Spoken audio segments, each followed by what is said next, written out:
నమస్తే, welcome to one TV news. ముందుగా బులెటిన్లో హెడ్లైన్ చూద్దాం.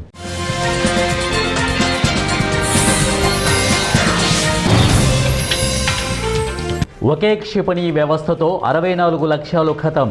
స్వదేశీ భార్గవాస్త్రతో పాక్ డ్రోన్ల పని ఖతం.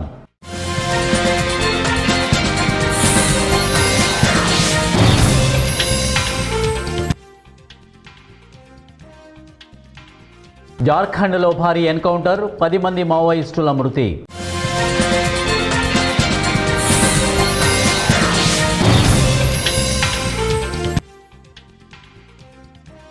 మరో 5 ఏళ్లు అటల్ పెన్షన్ యోజన పథకం పొడిగింపు, కేంద్ర కేబినెట్ నిర్ణయం. రక్షణ రంగంలో భారత్ సరికొత్త రికార్డును నెలకొల్పింది. ప్రపంచ దేశాలన్నీ ఆశ్చర్యపోయేలా భార్గవాస్త్రాన్ని ప్రవేశపెట్టింది. ఒకేసారి 60కి పైగా మైక్రో మిజైళ్లను ప్రయోగించగల స్వదేశీ వ్యవస్థ కలిగిన ఏకైక దేశంగా భారత్ అవతరించింది. మహారాష్ట్రలోని నాగపూర్కు చెందిన solar defence and aerospace limited ఈ వ్యవస్థను అభివృద్ధి చేసింది.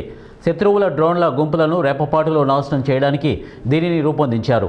19 జనవరి 2026న రక్షణ మంత్రి రాజ్నాథ్ సింగ్ ఈ వ్యవస్థ విజయాన్ని కొనియాడుతూ ఆత్మనిర్భర్ భారత్ సాధించిన అతిపెద్ద విజయంగా దీనిని అభివర్ణించారు. దేశంలో మావోయిస్టుల నిర్మూలనకు కేంద్రం విధించిన గడువు మరికొద్ది రోజుల్లో ముగియనుంది. ఈ నేపథ్యంలో మావోయిస్టులకు మరోసారి భారీ ఎదురుదెబ్బ తగిలింది. జార్ఖండ్ సింగ్ భూమ్ జిల్లాలోని కిరి భూమ్ పోలీస్ స్టేషన్ పరిధిలో గురువారం జరిగిన ఎన్కౌంటర్లో 10 మంది మావోయిస్టులు మరణించారు. మావోయిస్టు ప్రభావిత ప్రాంతాలైన ఒడిశా, జార్ఖండ్లతో పాటు ఛత్తీస్గఢ్, తెలంగాణ సరిహద్దు ప్రాంతంలో ఇప్పటికే కూంబింగ్ను తీవ్రతరం చేయడంతో ఆ ప్రాంతంలో మావోయిస్టుల సంచారం దాదాపుగా తగ్గిపోయింది. మరోవైపు ఛత్తీస్గఢ్లోని దండకారణ్యం ప్రాంతాన్ని ఇప్పటికే భద్రతా బలగాలు స్వాధీనం చేసుకున్నాయి. అయితే ప్రస్తుతం మావోయిస్టు కేంద్ర కమిటీలో ఉన్న పలువురు అగ్రనేతలు వయోభారంతో ఉన్నారు. వారే లక్ష్యంగా ఛత్తీస్గఢ్ అటవీ ప్రాంతంతో సహా సరిహద్దు రాష్ట్రాల్లో కూంబింగ్ను తీవ్రతరం చేశాయి భద్రతా బలగాలు. ఇక నిర్దేశించుకున్న లక్ష్యం కోసం కేంద్రం ఆ దిశగా అడుగులు వేస్తోంది. ప్రధాని మోదీ అధ్యక్షతన కేంద్ర కేబినెట్ బుధవారం న్యూఢిల్లీలో సమావేశమైంది. ఈ సందర్భంగా కేంద్ర మంత్రి మండలి పలు కీలక నిర్ణయాలు తీసుకుంది. అసంఘటిత రంగ కార్మికులకు పెన్షన్ అందించే లక్ష్యంతో తీసుకొచ్చిన అటల్ పెన్షన్ యోజన పథకాన్ని మరికొన్నేళ్ల పాటు కొనసాగించాలని నిర్ణయించింది. ఈ నేపథ్యంలో ఈ పథకాన్ని 2030-31 ఆర్థిక సంవత్సరం వరకు పొడిగించేందుకు గ్రీన్ సిగ్నల్ ఇచ్చింది. ఈ పథకానికి మరింత విస్తృతం కల్పించడంతో మరింత అభివృద్ధి ఖర్చు చేయాలని ఈ సమావేశంలో నిర్ణయించారు.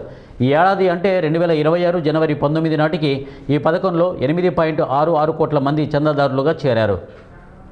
ఏలూరు నగరంలో 37వ రోడ్డు భద్రతా వారోత్సవాలు ఘనంగా నిర్వహిస్తున్నారు. శాంతినగర్ ఆటో నుండి పాత బస్టాండ్ వరకు భారీ ర్యాలీ నిర్వహించారు. ముఖ్య అతిథిగా జిల్లా కలెక్టర్ వెట్రి సెల్వి హాజరయ్యారు. ఈ సందర్భంగా regional transport officer Balendu Shikhar జెండా ఊపి ర్యాలీని ప్రారంభించారు. ఇక ముఖ్య అతిథులుగా దెందులూరు శాసనసభ్యులు Chintamaneni Prabhakar, in charge DDO KS MV Krishna Rao మాట్లాడుతూ వాహనదారులు రోడ్డు భద్రతను తప్పనిసరిగా పాటించాలని అన్నారు. ప్రమాదాలు అనుకోకుండా వస్తాయి కాబట్టి కుటుంబాలు ఇబ్బంది పడకుండా హెల్మెట్లు ధరించాలి అన్నారు. రోడ్డు భద్రత నియమ నిబంధనలు పాటించడం ద్వారా వాహనదారులు తాము చేరుకోవలసిన గమ్యస్థానాలకు సురక్షితంగా చేరుకుంటారని తెలిపారు. ముఖ్యంగా నేషనల్ హైవేలో వాహనదారులు జాగ్రత్తగా ఉంటూ వాహనాలను నియమ నిబంధనలు పాటిస్తూ ఉండాలని అన్నారు. మనం చక్కగా ఇంప్లిమెంట్ చేసుకోవడానికి ఇవన్నీ ఎందుకు చెప్తున్నామంటే మీ జాగ్రత్త. రహదారి భద్రత అనేది మన అందరి బాధ్యత.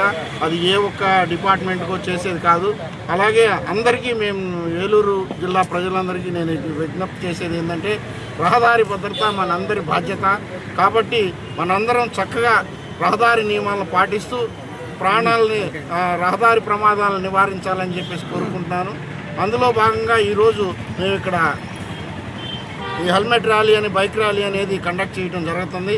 కాబట్టి దీన్ని ఇప్పటి నుంచైనా సరే, ఎందుకు చెప్తున్నామంటే ఈ ప్రమాదాల్లో 70% మానవ తప్పిదాల వల్ల జరుగుతున్నాయి.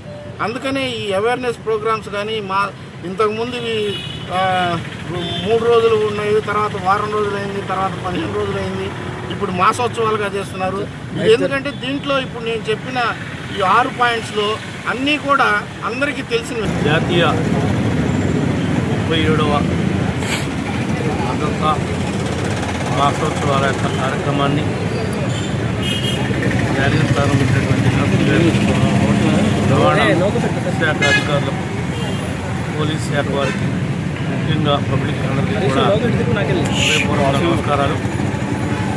ప్రతి వారు హెల్మెట్ ధరించాలని బాధ్యతతో ప్రయాణం చేసేటప్పుడు గమ్యస్థానానికి చేరే దానిలో బాధ్యత తీసుకుని ఎవరికి వారుగా వ్యక్తిగా వాళ్ళ యొక్క రెస్పాన్సిబిలిటీ, ప్రమాదం జరిగినప్పుడు ప్రమాదంలో మనకి నష్టం జరగవచ్చు, లేదంటే వేరే వాడికి ప్రమాదం జరగవచ్చు. రాష్ట్ర ప్రభుత్వం మహిళల కోసం ప్రతిష్టాత్మకంగా ప్రారంభించిన సఖీ సురక్ష కార్యక్రమాన్ని వైఎస్ఆర్ కడప జిల్లా బద్వేలు గాంధీనగర్ అర్బన్ హెల్త్ సెంటర్లో ప్రారంభించారు.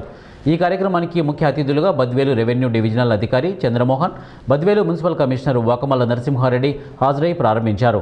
ఈ సందర్భంగా వారు మాట్లాడుతూ మహిళలకు స్వచ్ఛమైన ఆరోగ్యాన్ని అందించడానికి రాష్ట్ర ప్రభుత్వం ప్రత్యేకంగా సఖీ సురక్ష కార్యక్రమాన్ని నిర్వహించడానికి విశాఖపట్నం నుంచి ఓ ప్రత్యేక హెల్త్ టీంను పంపించి ఈ కార్యక్రమాన్ని నిర్వహిస్తున్నారని తెలిపారు. ఈ కార్యక్రమంలో విశాఖపట్నం నుంచి వచ్చిన డాక్టర్లు, ప్రత్యేక సిబ్బంది మరియు స్థానిక మెప్మా అధికారులు, డ్వాక్రా మహిళలు పాల్గొన్నారు.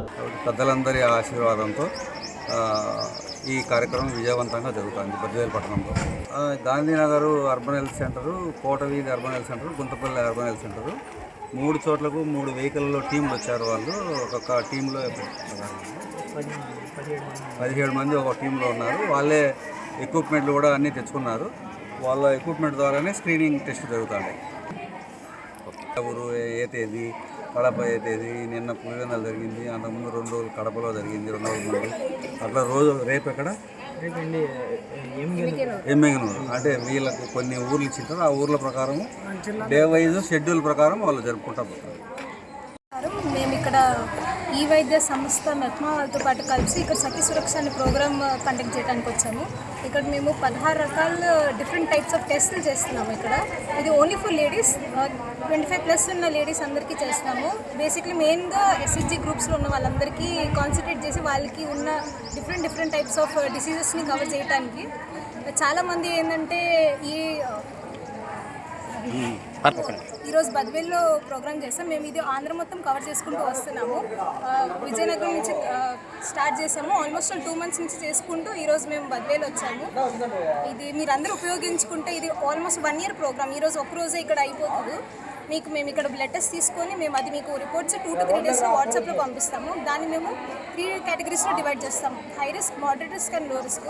హై రిస్క్ వాళ్ళకి అప్పుడే ఇమీడియట్గా మేము దాన్ని తీసుకొని మీకు ఇట్లా పలానా హైయర్ సెంటర్స్కి వెళ్ళండి, లేకపోతే పలానా కన్సల్ట్ అవ్వండి చెప్పేసి 1-on-1 రిఫరెన్స్ ఇస్తాము. అండ్ టెలికమ్యూనికేషన్ కూడా చేస్తాము. అంటే కాచిగూడ పోలీస్ స్టేషన్ పరిధిలోని సిసి సెరాఫ్ ఆసుపత్రిలో చోటు చేసుకున్న బంగారు ఆభరణాల చోరీ ఘటన కలకలం రేపుతోంది.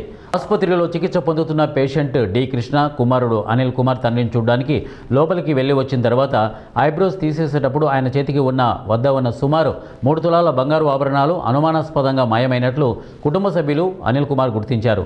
ఈ విషయం తెలుసుకున్న పేషెంట్ బంధువులు తీవ్ర ఆందోళనకు గురై ఆసుపత్రి యాజమాన్యాన్ని నిలదీశారు. ఆసుపత్రిలో సరైన భద్రతా ఏర్పాటు లేకపోవడమే ఈ ఘటనకు కారణమని ఆరోపిస్తూ పేషెంట్ బంధువులు ఆగ్రహం వ్యక్తం చేశారు. వెంటనే సీసీటీవీ కెమెరా ఫుటేజ్ను పరిశీలించి ఘటనకు బాధ్యులైన వారిపై కఠిన చర్యలు తీసుకోవాలని వారు డిమాండ్ చేశారు. ఈ సమాచారం అందుకున్న కాచిగూడ పోలీసులు సంఘటనా స్థలానికి చేరుకొని విచారణ చేపట్టారు. ఇది దొంగతనమా లేక అనుకోకుండా పోగొట్టుకున్న ఘటననా అనే కోణంలో పోలీసులు దర్యాప్తు కొనసాగిస్తున్నారు. ఇక పేషెంట్ బంధువుల ఫిర్యాదు మేరకు కేసు నమోదు చేసి అన్ని కోణాల్లో విచారణ చేపట్టినట్లు పోలీసులు తెలిపారు. తను దగ్గరికి వెళ్ళే క్రమంలో పీపీ కిట్ అది కోట్ వేసుకున్నాను. వచ్చేటప్పుడు అది కిట్ తీసేటప్పుడు అది టైట్గా ఉన్నది కాబట్టి కింద పడిపోయింది. నేను చూసుకోలేదు, బయటికి వచ్చేసాను. వచ్చేసిన తర్వాత కొద్దిసేపటికి అక్కడ పని చేసి ఆయా అది తీసుకొని నర్సుకు చూపించింది. నర్సు కూడా అది చూసి దాన్ని ఇట్లా ప్రెస్ చేసి, అది 22 క్యారెట్ గోల్డ్ కాబట్టి ఇట్లా ప్రెస్ చేయగానే బెండ్ అయింది. అది తీసేసి మళ్ళీ నేను ఆమె పట్టేసుకుని దాన్ని మళ్ళీ ఇట్లా చేతికి వేసుకున్నట్టు చేసి అక్కడ లోపలికి పోయేసి మళ్ళీ తర్వాత వచ్చేసి డ్రా తీసింది. ఆ డ్రాలో వేసి పెట్టినా అని చెప్పేసి ఆమె చెప్తుంది. ఆ డ్రాలో నుంచి ఇంకొక నర్స్ తీసి బయట పడేస్తా అని చెప్పేసి ఆమె చెప్తున్నది. ఇప్పుడు గత వారం రోజులుగా ఇదే నన్ను ఇది చేస్తున్నారు. నాకు సీసీ ఫుటేజ్లో ఏం చూపిస్తున్నారంటే ఏదో చిత్తు పేపర్ ఏదో పడేసిన దాన్ని పట్టుకొని గోల్డ్దే బయట పడేసారు. గోల్డ్ పడేయడానికి వాళ్ళు హ్యాండ్ ఓవర్ చేయాలి కదా. వాళ్ళ మేనేజ్మెంట్ ఎవరైతే ఉన్నారో మేనేజ్మెంట్కి హ్యాండ్ ఓవర్ చేయాల్సిన. మసాయిపేట స్థానిక సంస్థల్లో గెలుపొందిన సర్పంచులకు రైతు వేదికలో ఎంపీడీఓ విఘ్నేశ్వర్ సన్మానించారు. అనంతరం వివిధ శాఖల అధికారులతో సర్పంచులు పరిచయం చేశారు. అంతేకాక గ్రామాలలో ఉన్న సమస్యలపై చర్చించుకోవడం జరిగిందని, కార్యదర్శులు సర్పంచులు సమన్వయంతో గ్రామాలలో సమస్యలను పరిష్కరించే దిశగా చూడాలని అన్నారు. ఈ కార్యక్రమంలో వివిధ శాఖల అధికారులు, కార్యదర్శులు, సర్పంచులు పాల్గొన్నారు. అదేవిధంగా మండలంలోని ప్రతి డిపార్ట్మెంట్ వాళ్ళకి సంబంధించినటువంటి ఒక ముఖాముఖి కార్యక్రమం ఏర్పాటు కానీ పరిచయ కార్యక్రమం ఏర్పాటే కానీ చేసుకోవడం, ఎందుకంటే రేపు అభివృద్ధికి నాంది పలుకుతుంది కాబట్టి రేపు అభివృద్ధిలో ఎవరి పాత్ర ఏంటి, ఇది పిఆర్ఏఈ కానీ, ఆర్డబ్ల్యూఎస్ఏఈ కానీ, హౌసింగ్ ఏఈ కానీ, ఇరిగేషన్ ఏఈ గారు కానీ, వివిధ శాఖల అందరు అధికారులు, ముఖ్యంగా పంచాయతీ సెక్రటరీ ఈ పరిచయ కార్యక్రమం ఏర్పాటు చేయడం నిజంగా చాలా సంతోషం. ఎందుకంటే ప్రతి ఒక్కరితోటి కూడా మనం అభివృద్ధిలో ప్రతి ఒక్కరి భాగస్వామ్యం కూడా ఉంటుంది కాబట్టి మనం ప్రతి ఒక్కరం కూడా సోదరభావంతో ప్రతి ఒక్క అధికారితోటి సమన్వయం చేసుకుంటూ ఇందాక ఎంపీఓ గారు అన్నట్టుగా 3 సంవత్సరాల నుంచి రాని పంటంతా కాబట్టి మొదటి సమావేశం ఏర్పాటు చేసి పరిచయ వేదికగా ఏర్పాటు చేసుకోవడం జరిగినది. రాబోయే కాలంలో సర్పంచులందరూ కూడా గ్రామాభివృద్ధికి ఎంతో కృషి చేయవలసి ఉంటుంది కాబట్టి సర్పంచులు, మండల స్థాయి అధికారులు, ముఖ్యంగా మా మండల ప్రత్యేక అధికారి అయినటువంటి యాదేశ గారి అనుమతితో ఈనాడు సమావేశం ఏర్పాటు చేసుకోవడం జరిగినది. కాబట్టి అందరూ కూడా భవిష్యత్తులో గ్రామాలలో ఖమ్మం జిల్లా కల్లూరు సబ్ రిజిస్ట్రార్ కార్యాలయంలో సర్వర్ పనిచేయకపోవడంతో 3 రోజులుగా భూములు, ఇళ్ల స్థలాల రిజిస్ట్రేషన్లు నిలిచిపోయాయి. దీంతో కల్లూరు, తల్లాడ, పెనుబల్లి మండలాలకు చెందిన పలువురు రిజిస్ట్రేషన్ కార్యాలయం వద్ద పడిగాపులు పడుతున్నారు. భూముల రిజిస్ట్రేషన్లో ప్రధానంగా ఇళ్ల స్థలాల రిజిస్ట్రేషన్లు చేయించుకునేందుకు పలు గ్రామాల వారు 3 రోజుల క్రితమే బ్యాంకుల్లో లక్షల చలానాల రూపంలో జమ చేశారు.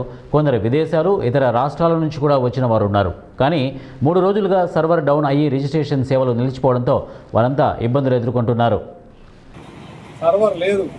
3 రోజుల నుంచి ఇతర దేశాలకు పోయేవాళ్ళు, ఇతర రాష్ట్రాలకు పోయేవాళ్ళు వచ్చి వేచి చూసి నానా ఇబ్బందులు గురవుతున్నారు.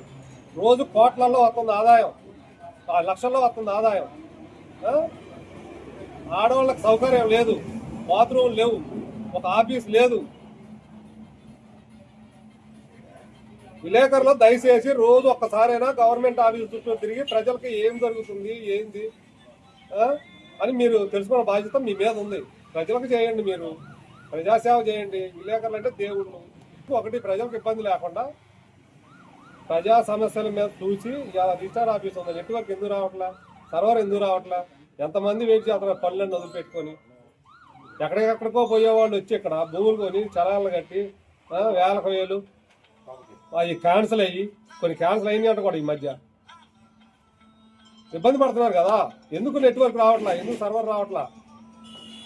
ఏ ప్రభుత్వం అన్నా ఉన్నాయి, ఏ గవర్నమెంట్ అన్నా ఉన్నాయండి, ప్రజలకు చేయాలి కదా.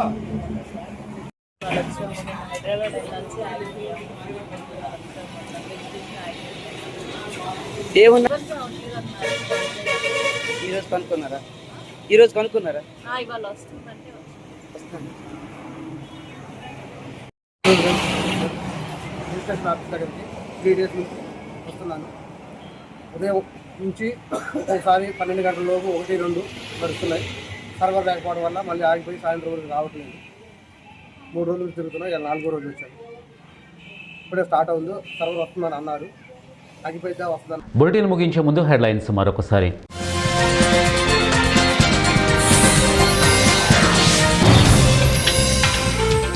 ఒకే క్షిపణి వ్యవస్థతో 64 లక్ష్యాలు ఖతం. స్వదేశీ భార్గవాస్త్రతో పాక్ డ్రోన్ల పని ఖతం.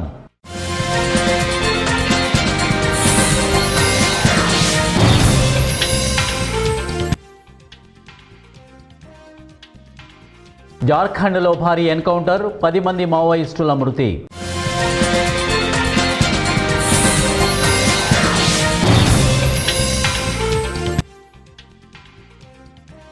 మరో 5 ఏళ్లు అటల్ పెన్షన్ యోజన పథకం పొడిగింపు, కేంద్ర కేబినెట్ నిర్ణయం. ఇవే బులెటిన్ అప్డేట్స్. నెక్స్ట్ బులెటిన్లో కలుద్దాం. Until then keep watching 1TV news.